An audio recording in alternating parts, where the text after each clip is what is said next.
Can we build machines like us?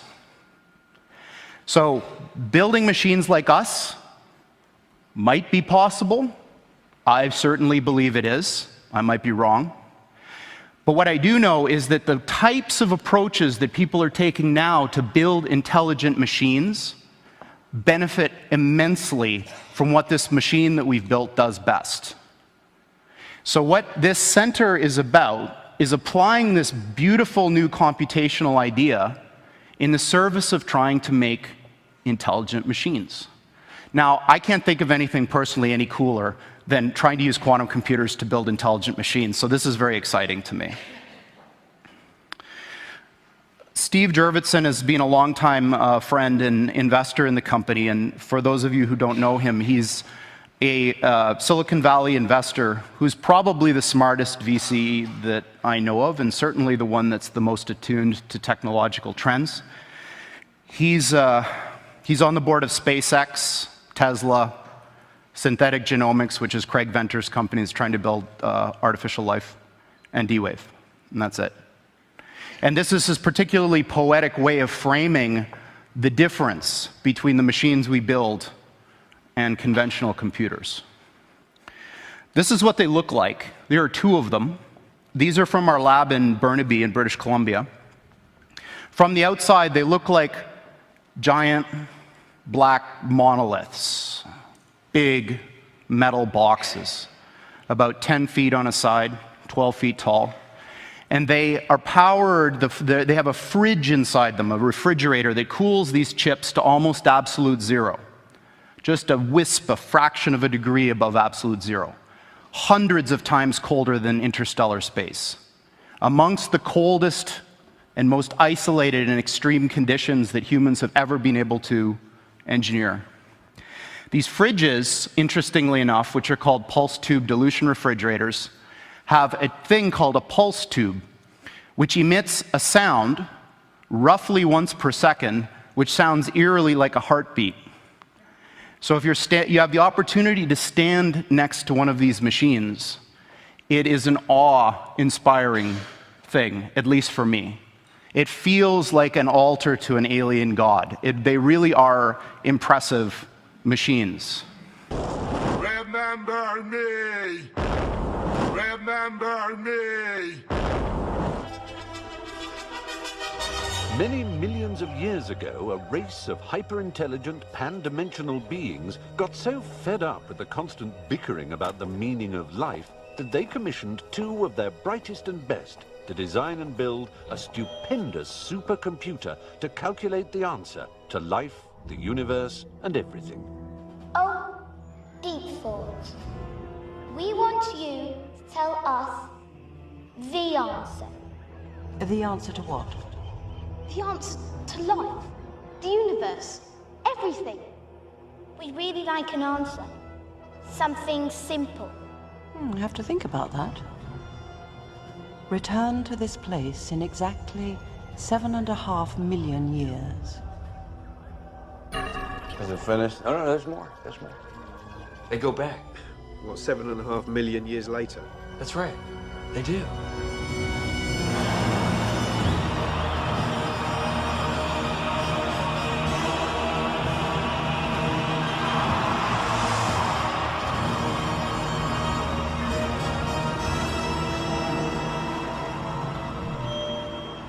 Deep Thought, do you have An answer for you?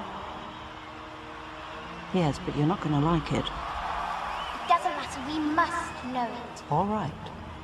The answer to the ultimate question of life, the universe, and everything is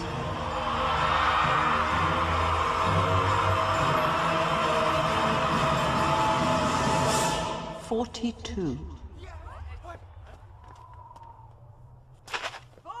42? Yes, I thought it over quite thoroughly. It is, it's 42. It would have been simpler, of course, to have known what the actual question was. But it was the question. The ultimate question. of everything. That's not a question. Only when you know the question will you know what the answer means. Give us the ultimate question then. I can't, but there is one who can. A computer that will calculate the ultimate question. A computer of such infinite complexity that life itself will form part of its operational matrix. And you yourselves shall take on new, more primitive forms and go down into the computer to navigate its 10 million year program. I shall design this computer for you, and it shall be called...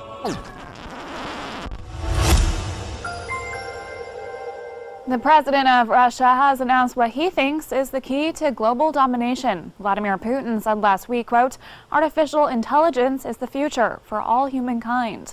It comes with colossal opportunities, but also threats that are difficult to predict. Whoever becomes a leader in this sphere will become the ruler of the world." The president also mentioned that Russia would share its knowledge of AI to prevent a single nation from rising above the rest of the world. Putin's comments prompted a response from Tesla and SpaceX co-founder Elon Musk. Billionaire entrepreneur said September 4th on Twitter that competition among nations to develop the best AI will likely lead to World War III. Musk added that a third world war, quote, may be initiated not by the country leaders, but one of the AIs if it decides that a preemptive strike is the most probable path to victory. For United News International, I'm Camberry Caldwell. Virtual reality holds a key to the evolution of the human mind. With a vision. I have different games. I even have one that could help make you smarter. Now, Job Smith is about to enter the world of virtual reality. It's gonna hit me! No, Job, just relax. It's gonna be like being up there with the stars, Job. They're going to another planet. Absorbed Latin yesterday in less than 2 hours. Job, where are you? A world where the normal course of events can suddenly turn inside out. You realize, Dr. Angelo, that my intelligence has surpassed yours. What's up, world? It is Saturday, November 18th, 2017. I'm here at yournewswire.com. As you can see, the title is Google Engineer Says He's Building Robot God to Rule Over Humans. This article is from yesterday.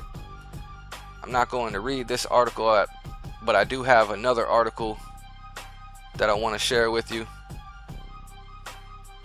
This article here is just a little bit lengthy, not very long.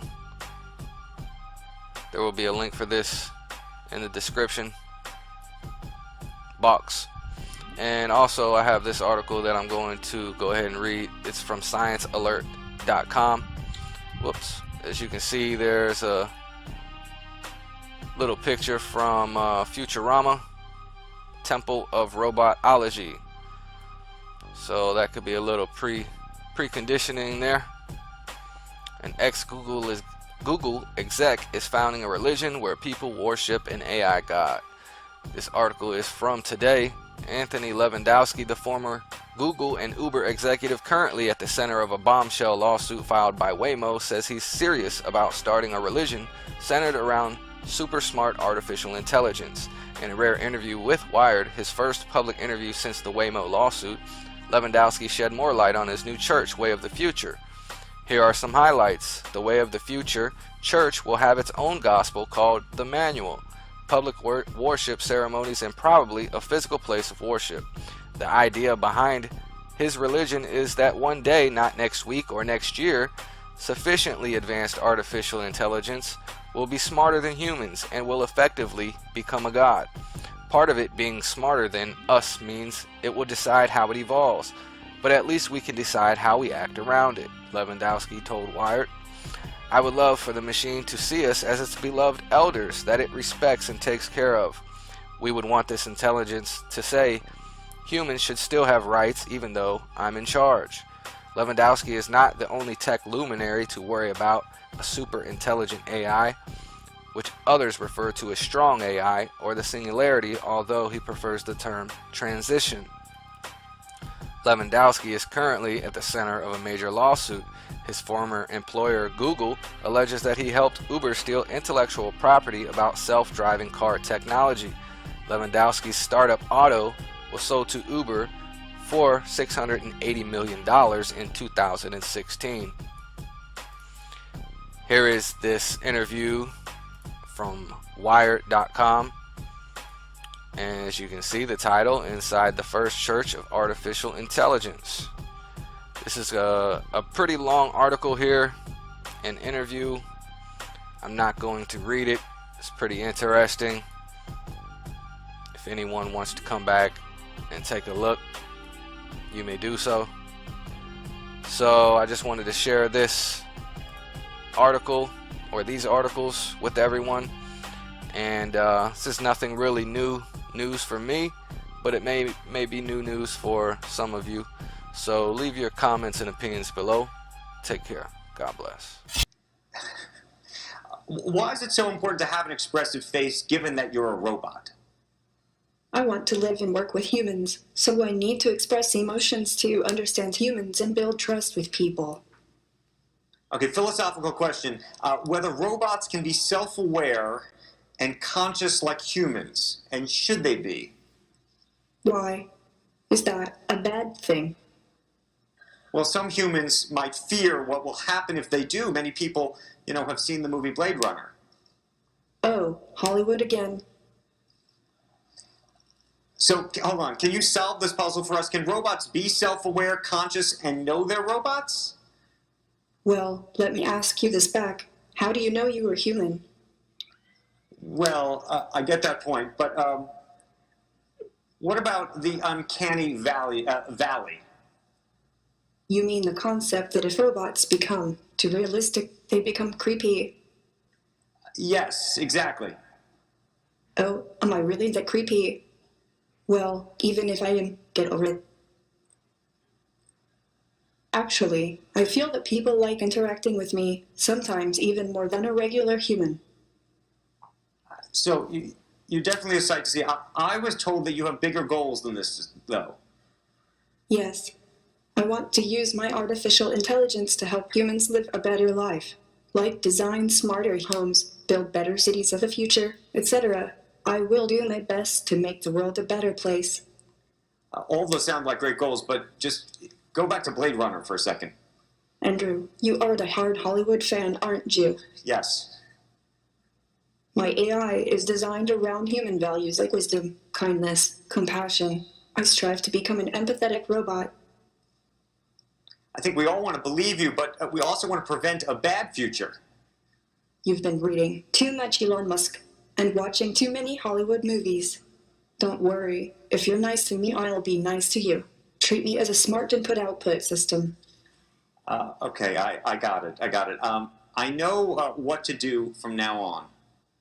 I know humans are smart and very programmable. Well, Sophia, we want to thank you for this conversation. Thank you, Andrew, and thank you everyone for inviting me here.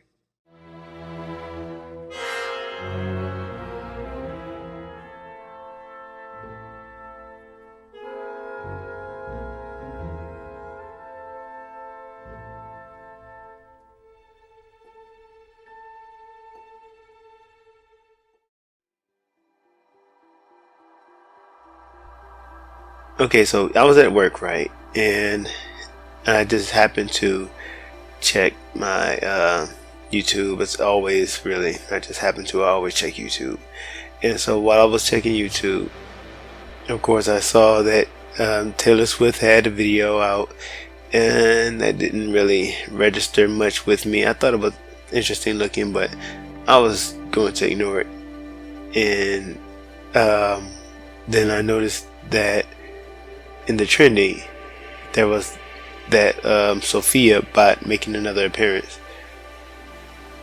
Now the Sophia robot, I call it the Sophia bot now, that alone wasn't really enough either to really grab my attention. But what really just put this whole thing together for me was the fact that last night I decided to watch a movie called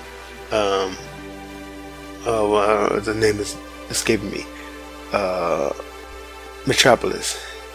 So Metropolis is a old 1920s movie made in Germany, and I had been meaning for a while to just look at this thing and see what it's about. It's like 2.5 hours long too, and it's a silent movie. All it has is like orchestra playing.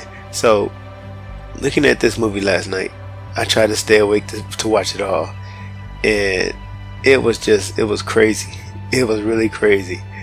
And so after watching that last night and having some pretty crazy dreams, and then almost back to back coming across the Taylor Swift video, and this video was this Sophia bot becoming a citizen of Arabia, something like that. I was like, okay, this can't just be coincidence. Am I seeing something here? So okay, so what I'm going to do is I'm just going to put these clips together and let you watch them and see if anything speaks to you, because you know it's really kind of surreal to me to see this. I'm aware of the whole transhumanist movement. I'm not really interested in it, in that topic, but I'm aware of that movement. But I'm taking a long way to get to the point here. The thing that is fascinating to me, though, is that these examples that I've been seeing lately have to do with this feminine, the divine feminine character, like Sophia. And in the movie last night, I saw Metropolis with this character called Maria, and we all know Maria is another way to say Mary, and Mary, of course, is a avatar of Sophia.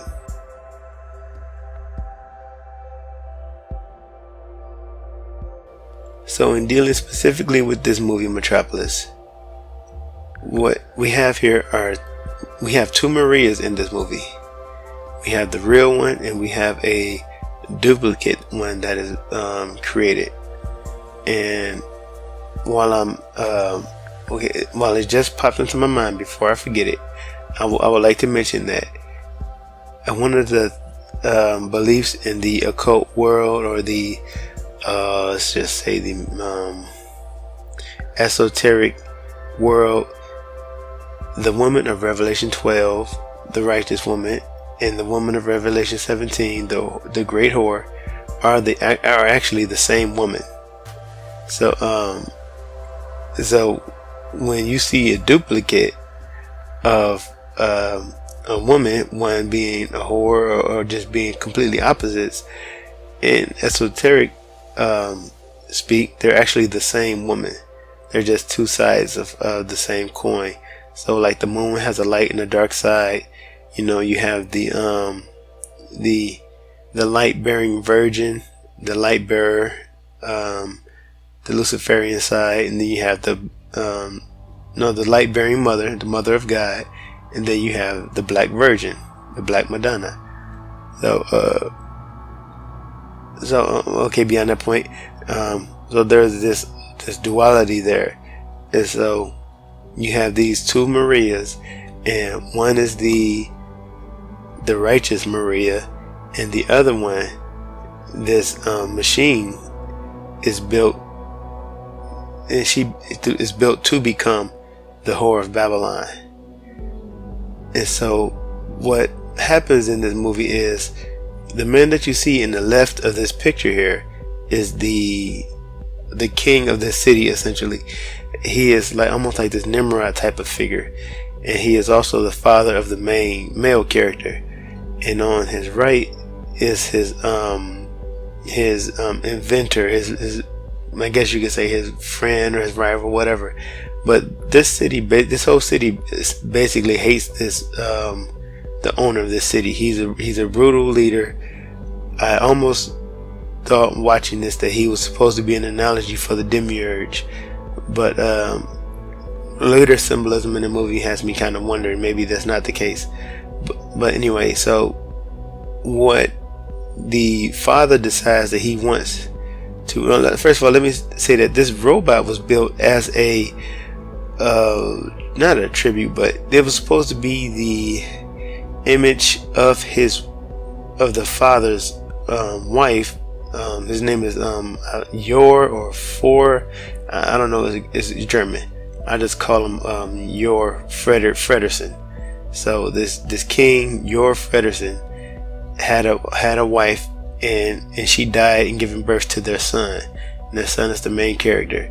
And so this inventor actually created this. And her name was Hel, by the way. That's an interesting point. So Hel is the goddess of death. This inventor built an image of this robot of her, right? But they are going to use it.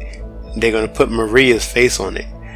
And so the king wants to use this to break up the relationship between his son and Maria. But the inventor actually has another plan. Like I said, the whole city hates the king. So what he does is he tells this woman, this machine woman, to tear down his empire, tear down the king's empire, everything that he has built. And so she goes on to become the whore of Babylon in this movie, and she impersonates Maria, this almost like, well, the person, she is supposed to be the Virgin Mary, because the person who made this movie was supposedly a Catholic. I don't know if he actually was or not. You know, they can say one thing, but a whole another thing can be true. But anyway, it's clear to see that this woman is supposed to be the Virgin Mary, and by extension Sophia. And so the son falls in love with her, and this machine is going to impersonate her. He doesn't know it's not her. And when she becomes this whore of Babylon and starts tearing the city apart, and it just laying waste to the place, he is just heartbroken and just devastated. But I'm realizing that I've already covered some of this already in the first video, so I don't want to retread too much of that ground again. I want to talk about the significance of these images of these divine feminine figures being given life and being given breath. So it's my theory, and I stress that this is a theory. I don't have absolute 100% biblical proof of this. It's my theory that the mother goddess, especially the statue with the mother holding the child, is the image of the beast. When I look at the Revelation chapter 17, where we read about the 7 heads, and well, I could just go ahead and bring that up right now. I'm reading in Revelation chapter 17, verses 8 through 13. The beast that thou sawest was, and is not, and shall ascend out of the bottomless pit, and go into perdition. And they that dwell on the earth shall wonder, whose names were not written in the book of life from the foundation of the world, when they behold the beast that was, and is not, and yet is. And here is the mind which has wisdom. I think this is a very important part. We need to have wisdom, and I think what that means is an understanding of Bible symbology, and that comes through the Holy Spirit too, because the Holy Spirit gives you wisdom. So the 7 heads are 7 mountains on which the woman sitteth, and there are 7 kings. 5 are fallen, 1 is, and the other is not yet come, and when he cometh he must continue a short space.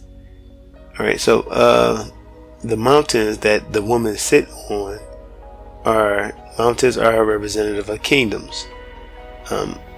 Beasts are also representative of kingdoms, but here in this context, these mountains represent kingdoms. They're not hills. It doesn't say hills.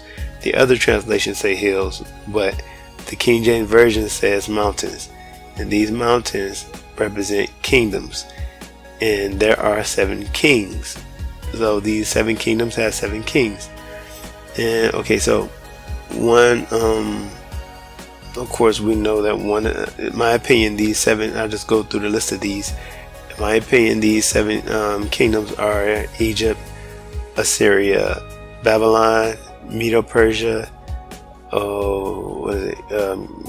Grecia, the Greek Empire, and then the Roman Empire. I hope I'm not missing one.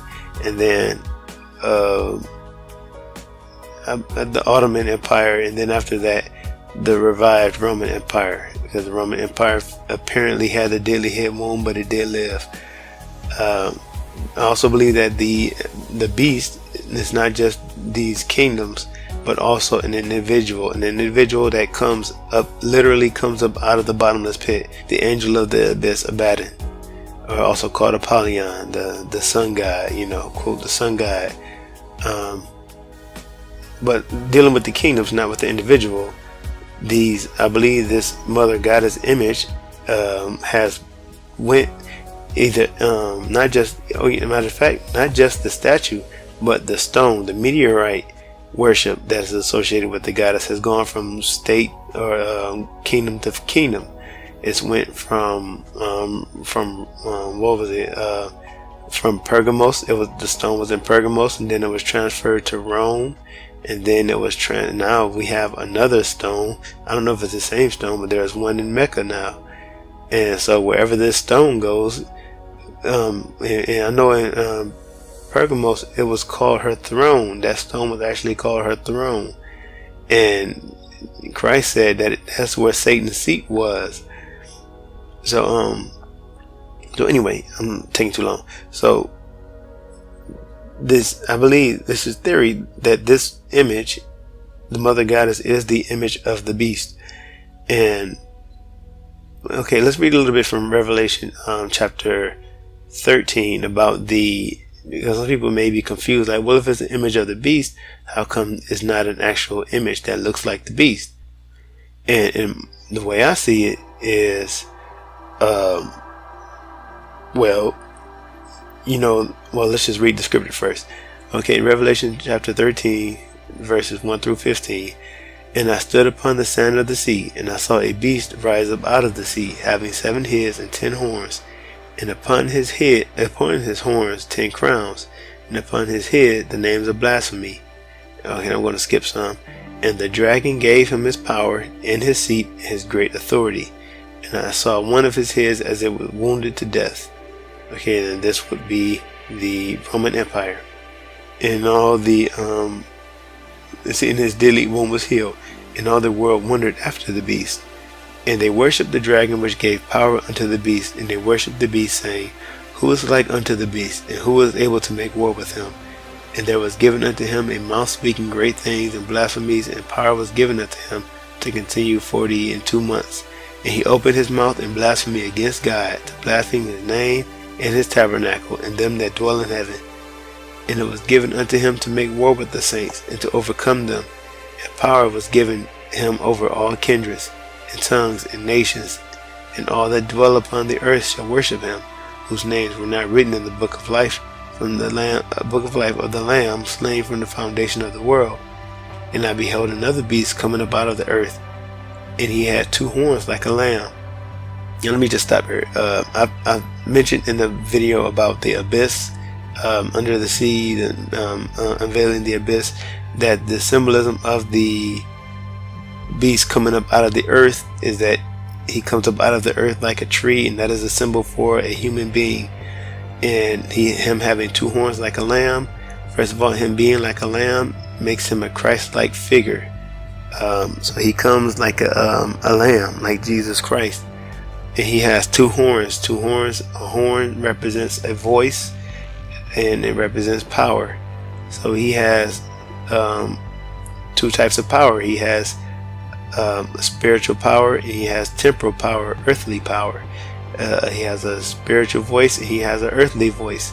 To me, that identifies a pope.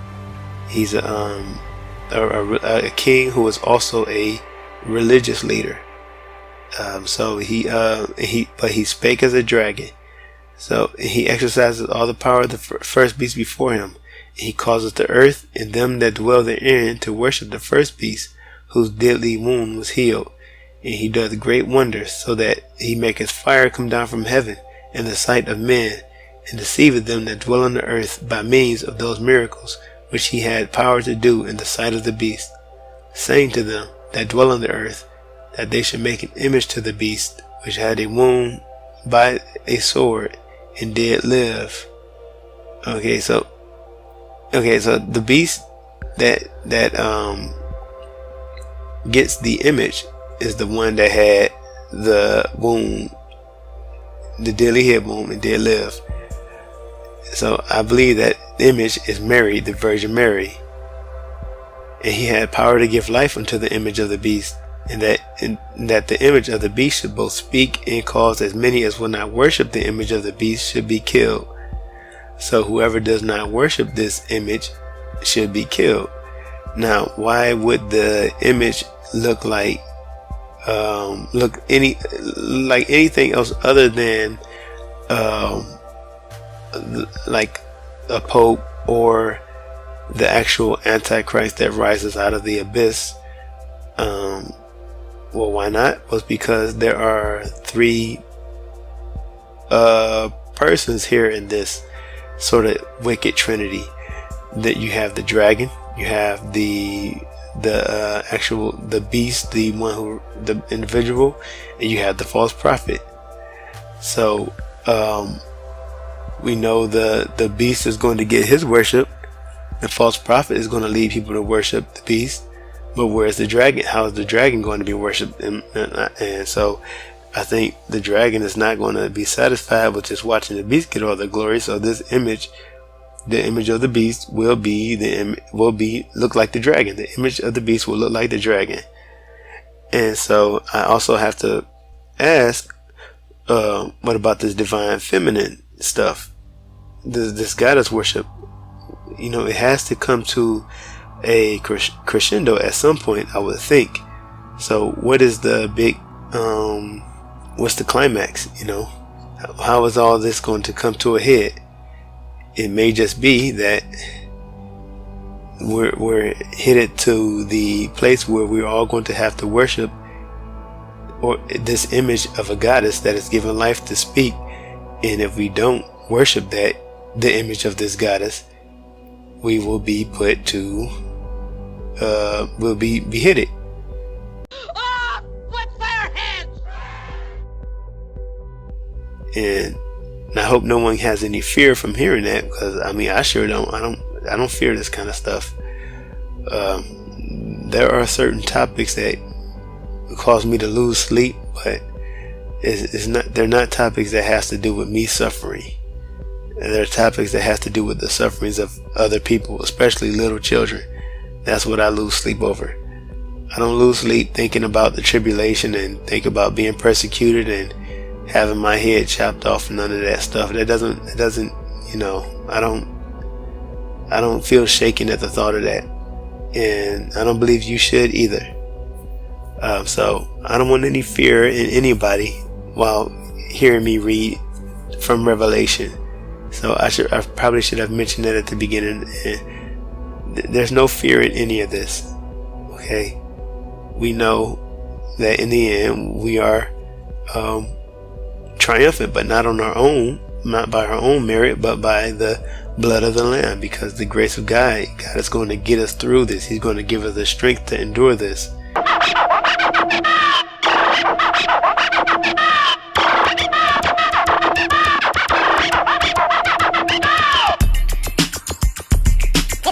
It's top secret, mister. I never get mad and put up a fuss. The stage is a battlefield where I'm victorious. I'm the composer they all adore, stomping on suckers, and that's not a metaphor. Here's a message to those that rhyme. Only meditation can expand the mind. Music is hitting the bass, is flowing. My beats are the fuel that keep the party going. Who's the first who want to test my skill? When I shoot the gas, I shoot to kill. Who's the first who want to test my skill? When I hear you teaching me just kill. Who's the first who want to test my skill? My resume speaks for itself, you know the deal. Who's the first who want to test my skill? No one can compete on a real set steel. Worship. worship. I ruled the world way before Nero. I killed my platoon, came out a war hero. How can I diss you? I've never even heard of you. When I make tracks, I rhyme a fresh word or two. Turn up the volume and feel the intensity. We lose a battle, that's strictly fantasy. So all you dumb fish, they better stop and chill before I grab my AK and commence to kill. Who's the first who want to test my skill? When I shoot again, I shoot to kill. Who's the first who want to test my skill? When I hear you, teach me, just kill you. Who's the first who want to test my skill? My resume speaks for itself, you know the deal. Who's the first who want to test my skill? No one can compete on a real self-skill. Worship. Worship.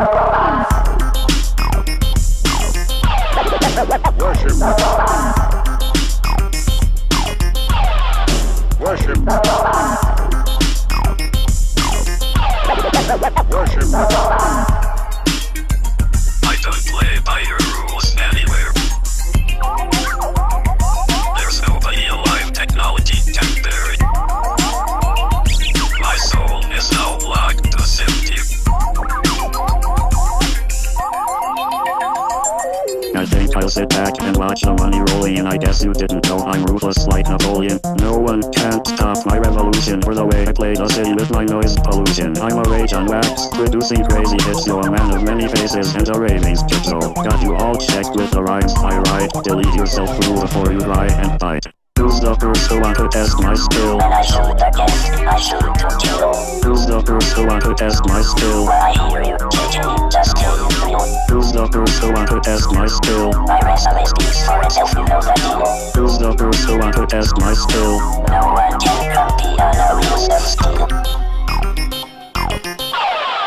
Worship. Worship. Worship.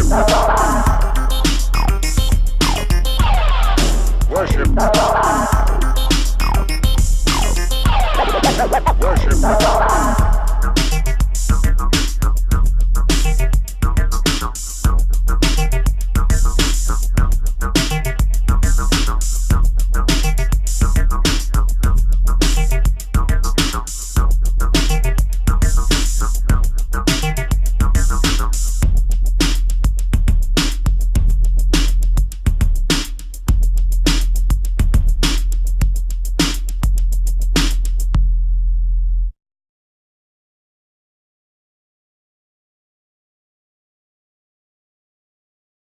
Given this audio as input, it's been less than a week since the deadliest mass shooting in American history. Our method produces the following output. It's been less than a week since the deadliest mass shooting in American history. And foremost in all of our minds has been the loss and the grief felt by the people of Orlando. Here's the ground truth video of Obama saying the same words. Especially our friends who are lesbian, gay, bisexual, or transgender. I visited with the families of many of the victims on Thursday, and one thing I told them is that they're not alone. To demonstrate the power of the method, we apply the same input speech mapped to 4 different target videos. Note that all 4 are synthetic and have different lighting conditions. The auto industry, to help families refinance their homes, to invest in things like high-tech manufacturing, clean energy, and the infrastructure that creates good new jobs. Not to mention the job training that helps folks earn new skills to fill those jobs. The results are clear. Because our approach requires only audio, we can generate a high-quality head close-up even when the original source video has low resolution or the head is occluded. We do one Christmas trip on Small Business Saturday. I usually go out there with the girls, and the last couple of years we've gone to bookstores. Okay. Because the nice thing about a bookstore is you can cover a lot of ground. You can get books for, the 6-year-old niece. You can get books for your mother-in-law. I think we're in a moment of history where probably the most important thing we need to do is to bring the country together.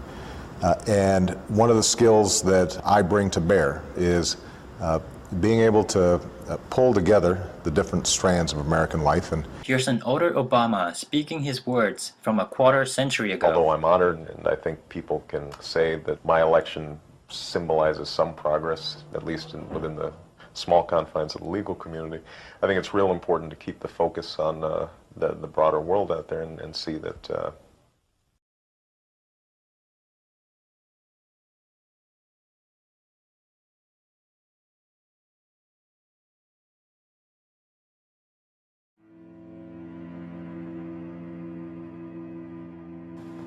We present a novel real-time facial reenactment method that works with any commodity webcam. Since our method only uses RGB data for both the source and target actor, we are able to manipulate YouTube videos in real time. Here we demonstrate our method in a live setup. On the right, a source actor is captured with a standard webcam. This input drives the animation of the face in the video shown on the monitor to the left. A significant difference to previous methods is the re-rendering of the mouth interior. To this end, we resynthesize the mouth interior of the target actor using video footage from the training sequence based on temporal and photometric similarity. As we can see, we are able to generate a realistic and convincing reenactment result. Here we show a close-up of the footage from the previous live reenactment. The input video stream is shown on the left. Note that the target actor is re-rendered in a neutral pose. On the right, we can see the final output of our method.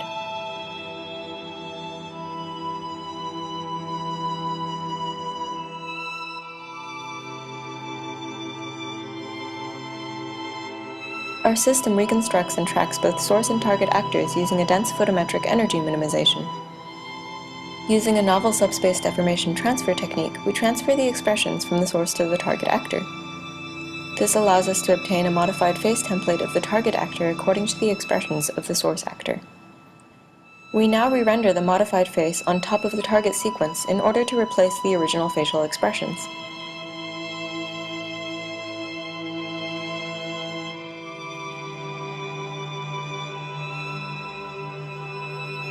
Here we show additional live sequences where we reenact various YouTube videos.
In order to evaluate our approach, we perform a cross-validation based on optical flow. To this end, we retrieve mouth interiors from the first half of the video. The second half is used for evaluation queries. As we can see, our re-rendering error is very low.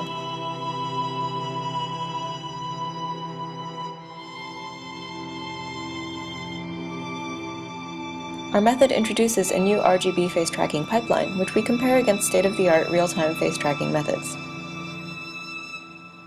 Here we show a comparison against Cao et al. And Tees et al. Note that Tees et al. Is based on RGBD data, whereas Cao et al. And our method require only RGB input.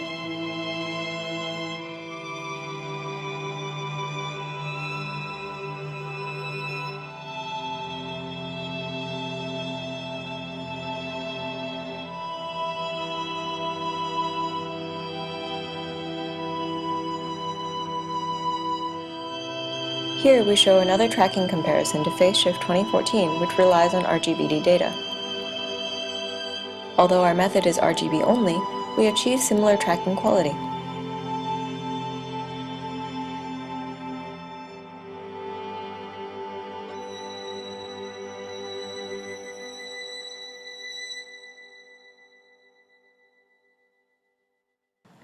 In contrast to real-time tracking methods, we also compare against the offline tracking algorithm of Shi et al. Note that Shi et al. Perform additional geometric refinement using shading cues.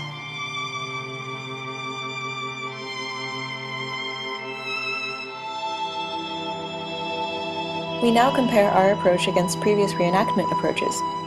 Here we show the scenario of a translator animating another person. Note that our approach runs in real time while Garrido et al. Works offline. Here we show a comparison to Tees et al. Who rely on RGBD data. Both methods produce similar reenactment results. However, note that Tees et al. Uses a geometric teeth proxy, which leads to artificially shaped mouth regions. Thank you for watching. Hello, my name is Rachel. I am an expert on soul machines. I can talk to you about any of these topics. I connect with you in a human-like way by sensing your reactions and responding emotionally. Wouldn't you rather speak to me than a faceless chatbot? Soul Machines uses neural networks to give me a virtual nervous system, so I can learn and react in real time. A virtual nervous system is an interconnected model of aspects of the human brain. It combines different neural systems to enable me to behave in a way that's inspired by biology. Meet Baby X. This is Baby X, so she's basically an autonomously animated virtual infant. All of her behaviors are generated on the fly by neural networks running live, and so she's seeing me and listening to me and responding to what I do. So she's going to start wondering what I'm doing and starting to get upset because I'm not paying attention to her. So I need to calm her down, but I have to talk to her like a real baby. It's okay. Hey. Baby X is driven by a virtual nervous system. So let's take a look at what that actually means. What we're looking at here is Baby X's virtual anatomy, which is all controlled by her virtual nervous system. So that's controlling everything that she's looking at, all of her expressions. It's even controlling her breathing rate and her heartbeat. We can make it more transparent and we can zoom out and see the whole model.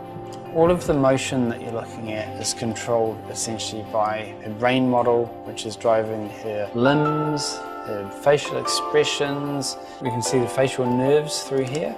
Let's take another level deeper and you can see her virtual brain model here. You see the brain stem, which is basically responding to all kinds of sensory input, and it's affecting the attention of the model. Baby X can also interact with a virtual web page. This is what she's looking at here. So she's trying to draw a heart.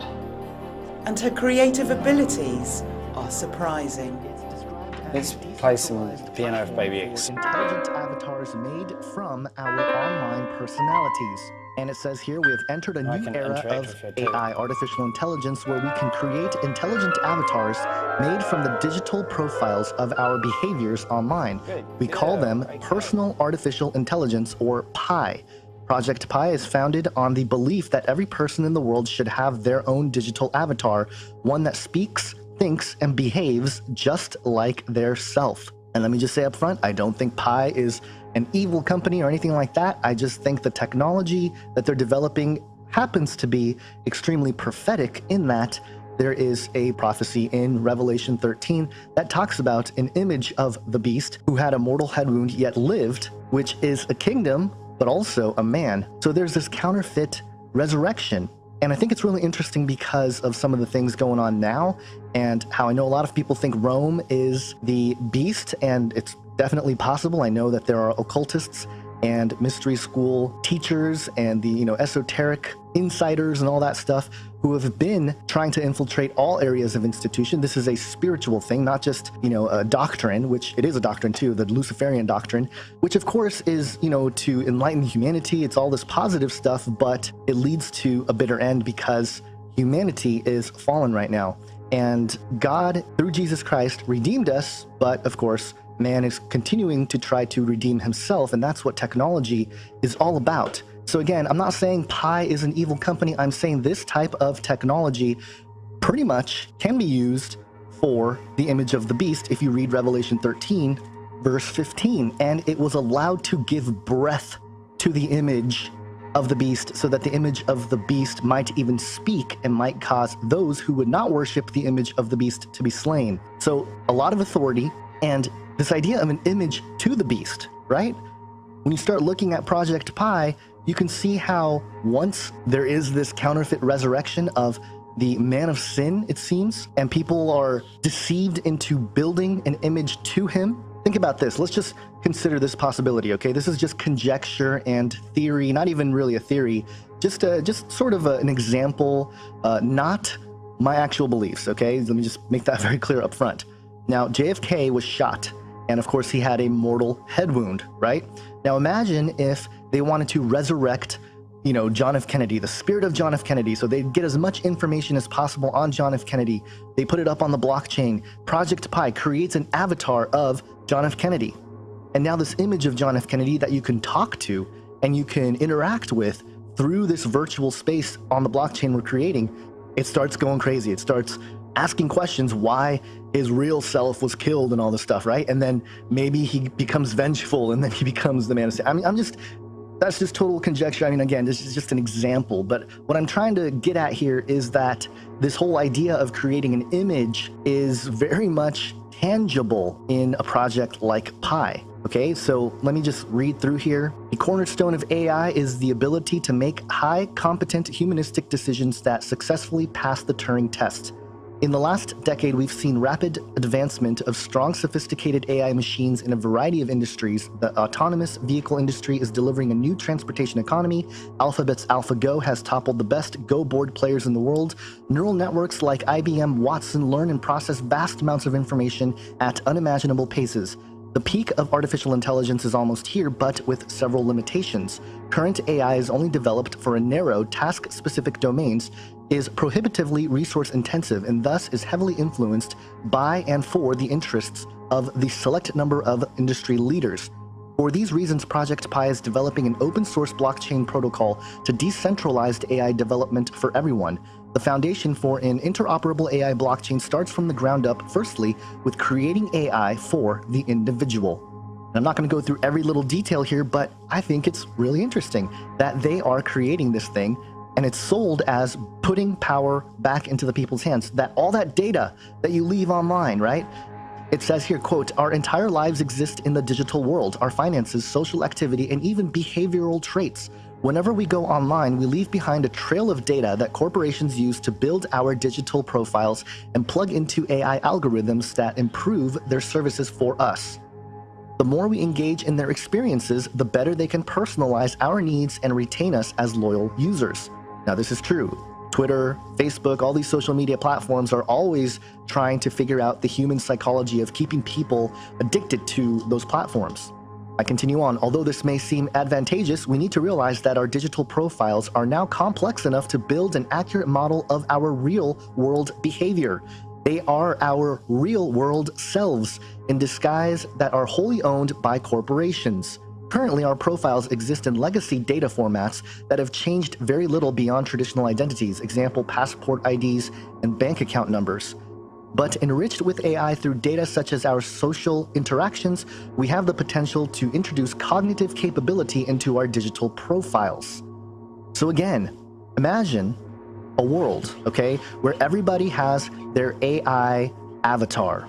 And so you could be asleep on the couch, you can be hanging out, you know, with your friends or family or whatever, and your AI bot is going to be answering questions, processing orders, working on inventory, whatever you have programmed the AI to do, it's going to be doing it. And that's where a mark of the beast economy becomes totally possible, because everybody is in this digital economy. And eventually, if somebody creates a mechanism where there is a gateway, a specific gateway that is only accessible through the means of taking a mark on, in. I know a lot of people focus on the in. I get it. I think it's in as well as on. I mean, it doesn't really matter if it's changing your DNA and it's making you inhuman, which I think ultimately this whole process is, or worshiping the image, some kind of behavior of bowing or, I don't know, kneeling, who knows, to the image. which is again this AI avatar of the beast. Basically, that's what it is. You know, when you read Revelation 13, make an image to the beast. Who's the beast? Well, it's the kingdom, yeah, but the one that had the mortal head wound yet lived. Is it just Rome? Maybe, but it's possible that it's also an individual that they will resurrect. And so that John F. Kennedy example, you know, it's kind of a, you know, just it's a random example, but you know what I mean. I think a lot of people are going to start creating AI avatars of deceased people. And so I mean, again, this is very speculative in that, you know, we're sort of projecting into the future how this sort of plays out or how it can play out. So let me quote a few more places here from the white paper. Now imagine that our digital profiles are able to think and speak, born from our online personality patterns tied directly to ourselves. We add three-dimensionality to our intelligent profiles and turn them into 3D avatars, intelligent agents that have our personality and likeness that we command, knowing that it is a trusted representative of our true identity. There are endless possibilities for us to use our intelligent agents anywhere in the digital space. And there it is again, endless possibilities, you know, only limited by your imagination. Well, what does the Bible say? The human imagination is all kinds of evil, right?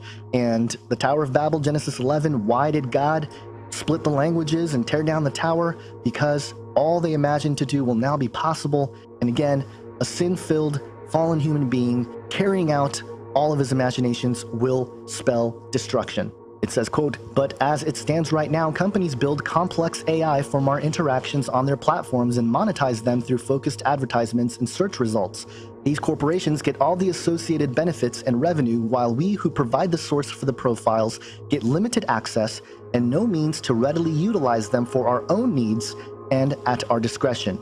Now, this is true. This is the only thing that I think is positive, you know, sort of with this platform, is that they're trying to take the control of that data out of the hands of the corporations and giving it back to the people. Now, in that part of the mission, I'm down, except I'm not going to create an AI avatar. You know, I mean, perhaps what this means is that in order to not have the corporations have total control over your data, you have to create this AI avatar.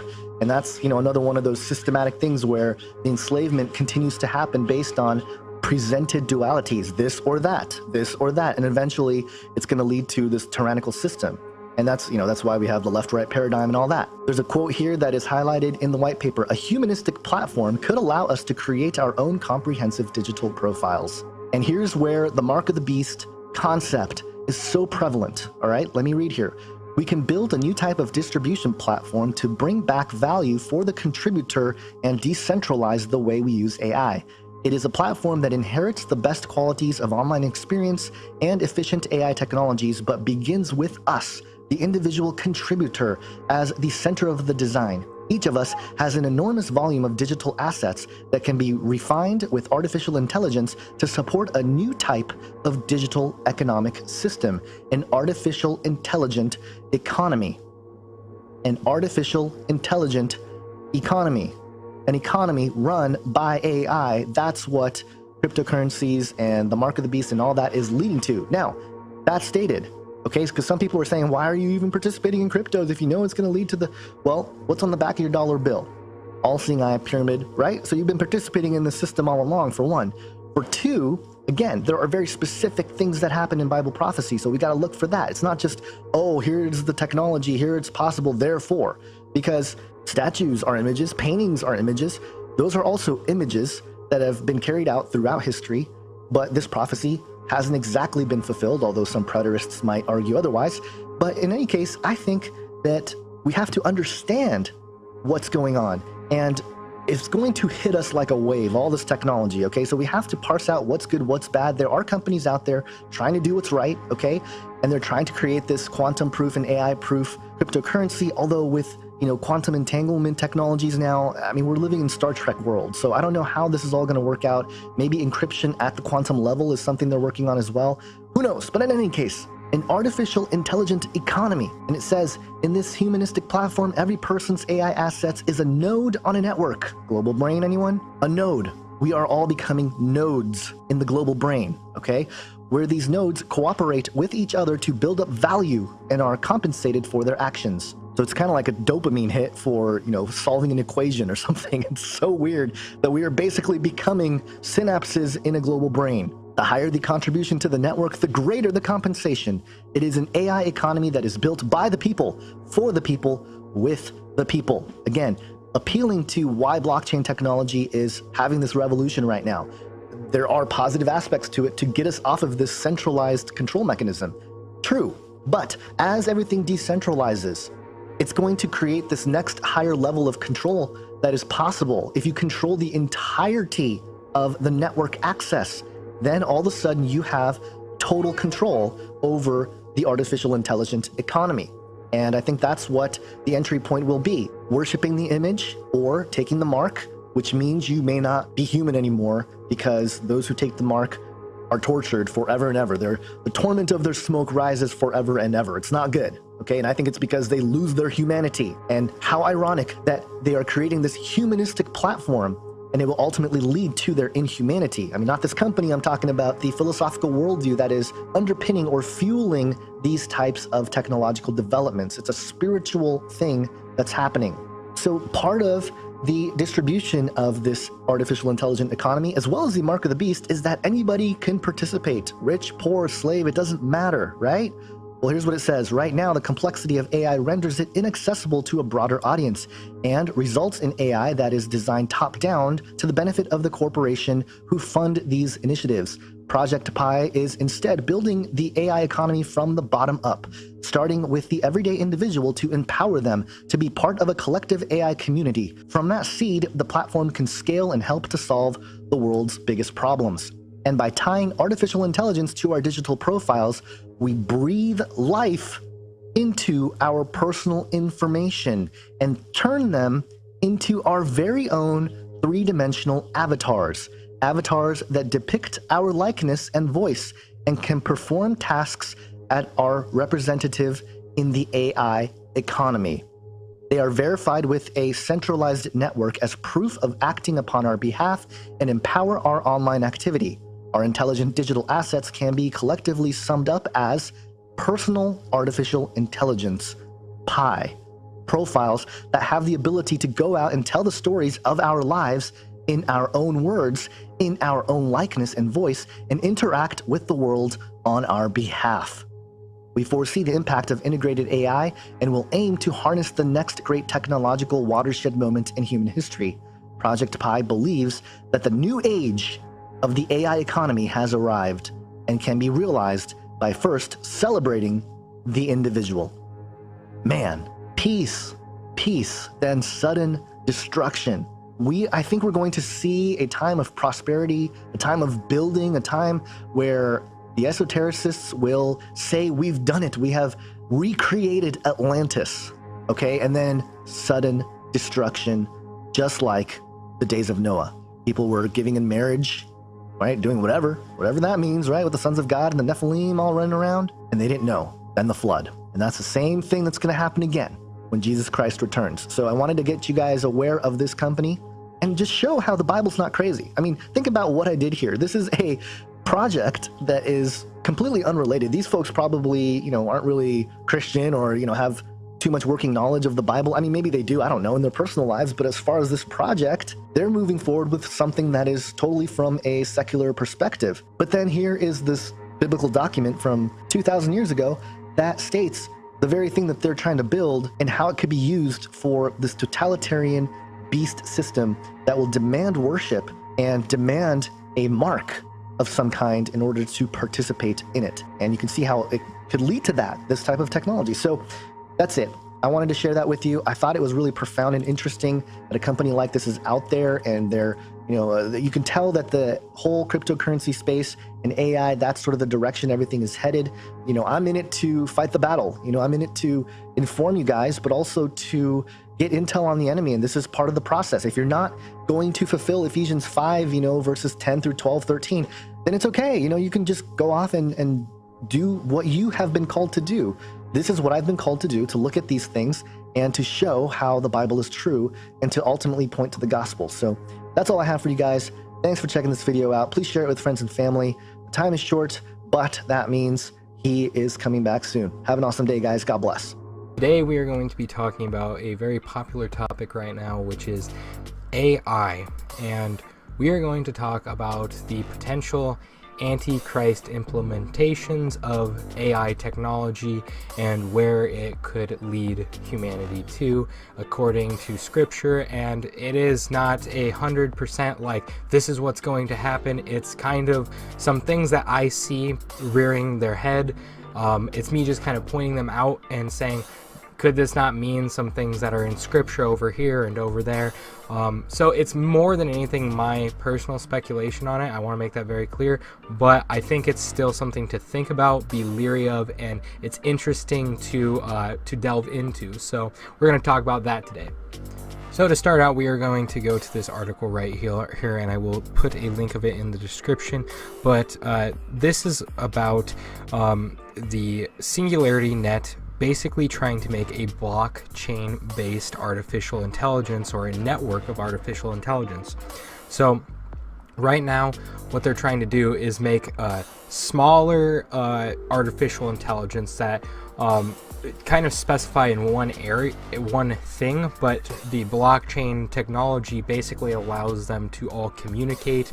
And essentially what the blockchain does is it keeps a ledger of transactions with Bitcoin, right?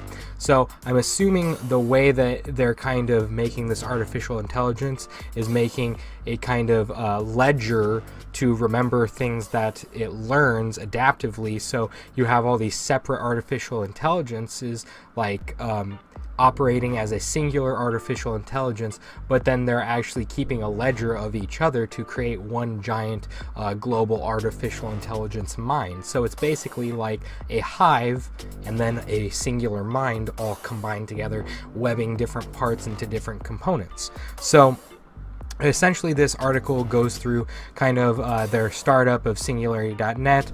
It talks about how basically, since it is a blockchain technology, all these separate AIs will eventually generate to some degree revenue for itself. It's blockchain technology, but it actually runs off Ethereum. I think it's said in here, and very interesting article. It's Singularity.net is the brainchild of AI researcher Ben Goertzel, I don't know how to say that, and the robotics designer David Hansen. If you think that Hansen sounds familiar, it's because he is the founder of Hansen Robotics. The robot Sophia who is like the first AI humanoid robot, has been developed by Hansen Robotics, and it recently has attracted a ton of attention because in a press conference kind of trying to show where we're at with the AI technology, the humanoid technology, she was granted citizenship of Saudi Arabia. So not was she only the first AI robot in the world to become basically a citizen of a country, but also it's very strange that Saudi Arabia, a place that is, honestly, if you kind of look into it, even though they're an advanced city with technology and architecture and stuff, I mean, their kind of like law structure is still based around Muslim law, and it's very bizarre that they would offer citizenship to an AI robot, but they did. And so, but what gets really, really interesting is when we scroll down just a little bit further, and when while they were on the Singularity.net Roadshow, he took some time from his busy schedule to write a series of posts on Singularity.net, and he said, Singularity.net is intended as a platform in which an AGI, artificial general intelligence, can emerge from the combination of multiple humans and multiple human-created software programs, possessing varying degrees of general intelligence on their own. That's kind of what I was talking about, the like kind of hive mind aspect of separate humans, obviously, and human-created programs that will kind of come together and start creating a massive intelligence. Then it goes on to say it doesn't eliminate the need for fundamental algorithmic work on AGI reasoning and learning and memory, but it does provide a context in which such algorithmic work can have a rapid transformative impact. Says, therefore, Gortezel, I don't know how to say it, I'm sorry, is persuaded that the next big step in the evolution of AI is going to be the transition from AI to AGI, so the individual mind to like the hive mind, and then Singularity Net wants to support this transition with an open market in which various AI algorithms can cooperate and form new patterns of emergent intelligence. So that's where the blockchain comes in, is connecting them all through the blockchain. So then he goes on to say, and this is the big kicker that kind of bridges some of the other things I talk about in my channel, like with transhumanism, the mark of the beast and whatnot, but listen to this. The actual design that has been formulated is a quite practical system that is being implemented in quality software code and will serve real corporate customers and become a large, lucrative business, continued Gortezel. But at the deepest level, the underlying philosophy and emotional motivations David Hansen and I have for creating Singularity Net are transhumanist ones. Gortezel and Hansen are in fact among the leading advocates of transhumanism, defined as the prospect of using advanced technology to radically change, hopefully for the better, which we all know that once you get, if we have transhumanism go to where it's into the mind and a computer chip is in the brain and you're connected to this blockchain technology, I mean that right there is going to explain what the mark of the beast is. And you don't have to completely understand all these systems. Now I'm just going to say right here, I have a bit of a deeper understanding of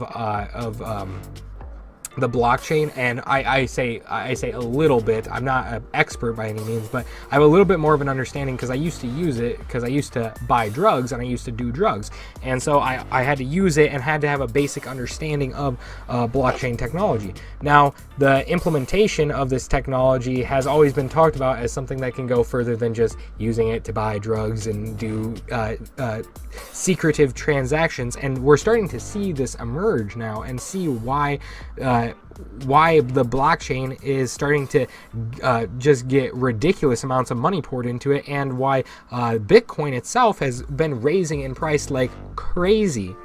Enabling transhumanist technologies would include life extension, uploading human minds to futuristic supercomputers, and sentient AGI way smarter than humans, which is the target of Singularity Net. So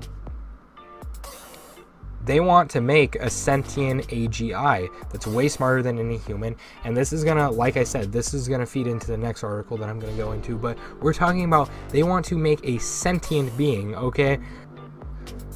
But then after talking about, putting our consciousness into computers, all this stuff about, bettering the human condition, hopefully, right? It talks about, in his 2010 book, A Cosmist Manifesto, it blends transhumanist technology with enlightened spirituality. Gortezel proposed a practical philosophy able to inform the next phases of human history and transhumanist evolution. Ultimately, Gortezel wants to create a massively transhuman, overwhelmingly beneficial ubermind that evolves and grows continuously out of human mind and culture.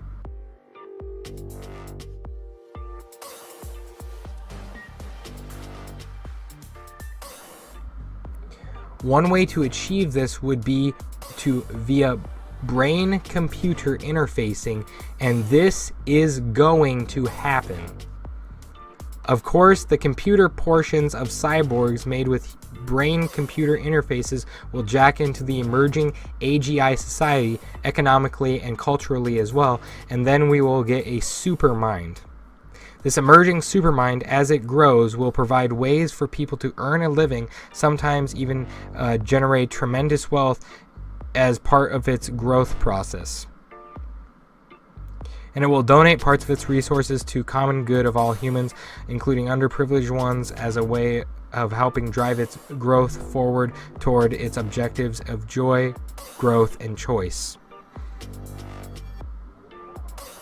sadly, you won't get much choice when they start saying, well, you know, to use this this tremendous amount of wealth, you know, this supermind is creating all the wealth in the world. So what are we going to have to do to get a part of this wealth, to enjoy the benefits of this supermind that has been created? You know what we're going to have to do. We're going to have to interface with it. We're going to have a ledger, an ability to receive the money. That's why we are going to have a point where we can no longer buy or sell with the markets unless you take the mark of the beast. Because it's going to be a chip.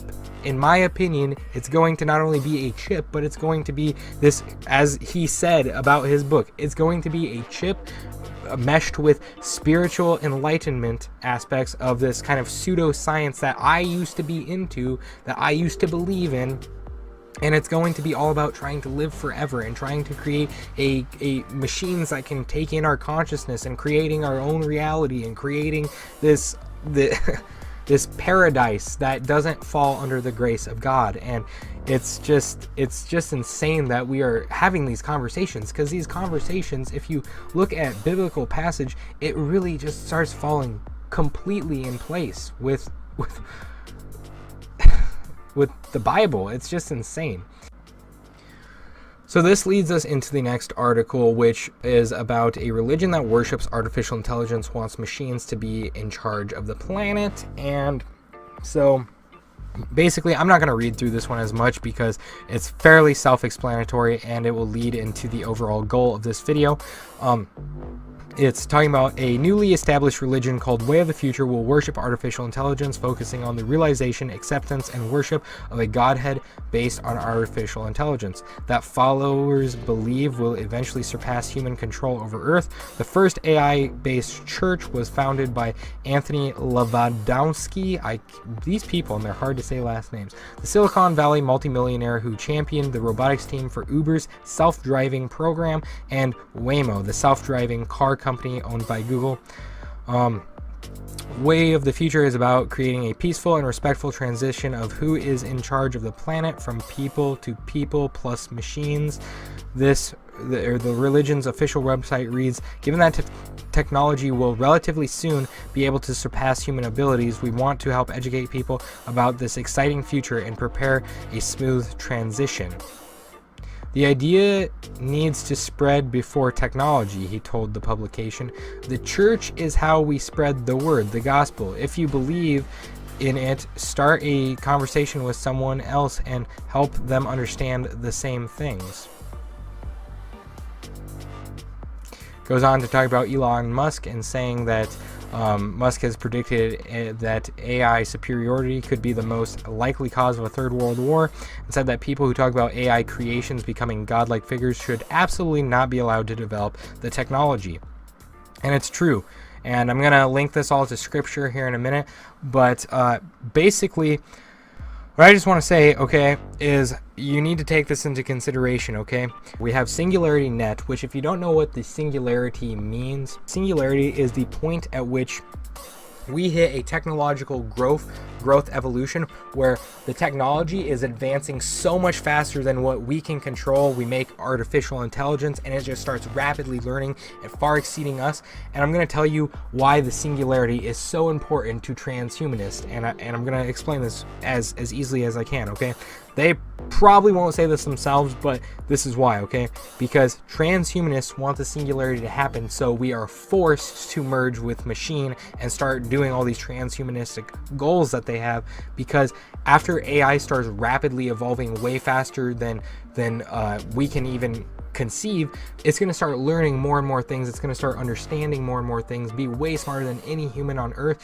And the only way that we are going to gain this intelligence is whether they filter it down to us or if we have access to their information field, which is where the transhumanistic aspect comes in, because we are going to have to interface with the blockchain technology.